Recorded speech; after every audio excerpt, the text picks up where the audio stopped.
नमस्कार, मी लतिका। आज मी तुम्हाला छोटी शिमला मिरचीची चटपटी रेसिपी बनवून दाखवणार आहे। त्यासाठी बघा हे लोखंडाचा तवा ठेवलेला आहे गरम करायला। एकदम थोडंसं तेल टाकायचं बघा, 2-4 थेंब किंवा अर्धा चमचा जरी टाकलं तरी चालेल आणि हे गरम होऊन देऊया। आता त्यात टाकायचे आपल्याला छोट्या आकाराच्या बघा हे शिमला मिरच्या आहेत। तुमच्याकडे जर छोट्या आकाराच्या नसल्या ना, मोठ्या जर असल्या ना, तर त्याचे बारीक बारीक तुकडे करायचे। ह्याच्या खूप रेसिपी मी अपलोड केल्यात बरं का। त्याला काय करणार आहे, फास्ट गॅस आहे आणि 2 मिनटं मी असं परतून घेणार आहे। 2 मिनटं बघा मी परतून घेतलेलं आहे चांगलं। आणि या मिरच्यांना काय केलेलं आहे माहिती आहे का, एका मिरचीचे 4 भाग केलेले आहे। त्यातलं आतलं पूर्णपणे जेवढं निघेल तेवढं सगळं बी काढून घेतलेलं आहे। आता आपल्याला ह्याच्यावर काय करायचं, मीठ टाकायचे चवीप्रमाणे।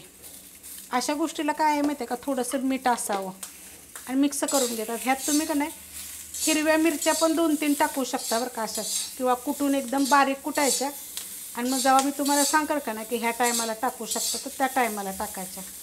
गॅस केलेला आहे बघा एकदम बारीक आणि ह्याच्यावर एकदम पॅक झाकण ठेवायचं, असं पॅक। आणि एक 5 ते 7 मिनिट झाकून ठेवलं तर बघा आपण झाकण काढूया। हे वाफेवर बघा मस्त असं भाजलं जातं। जर तवा तुमचा जर पातळ वगैरे असेल का नाही, तर लक्ष द्यायचं, हलवायचं आणि एकदम बारीक गॅसवर ठेवलं होतं। हा तर तवा आहे माझा लोखंडाचा। आता ह्याच्यावर काय करायचं माहिती आहे का, ही शिजलेली आहे बघा मस्तपैकी अशी छान अशी शिजली जाते। आणि आपल्याला हे का नाही थोडंसं ह्याच्यावर पाण्याचा शितोडा मारूया आपण। एकदम थोडंसं पाणी टाकायचं, जास्त नाही काही असं। आणि आता हलवून घेऊया। पाणी बघा टाकल्या सगळं आटून जातं, असं हलवून घ्यायचं। आणि ह्याच्यामध्ये काय टाकायचं माहिती आहे का आपल्याला, चाट मसाला।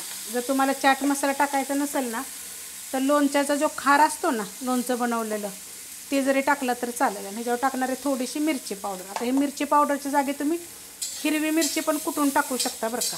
आता हे काय आपलं लगेच हलवून घ्यायचं, तेवढ्यासाठी मी तुम्हाला सांगितलं थोडं पाणी टाकायचं।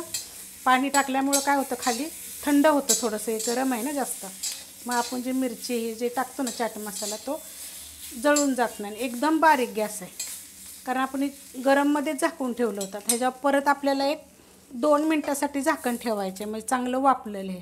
बारीक गॅसवर बघा 2 ते 3 मिनटं फक्त झाकण ठेवलं होतं। मस्त बघा झालेली आहे आणि मस्त अशी शिजलेली पण आहे।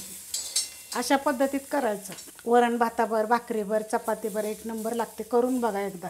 रेसिपी आवडली तर लाईक करा, सबस्क्राईब करा, कमेंट करा आणि शेअर बी करा।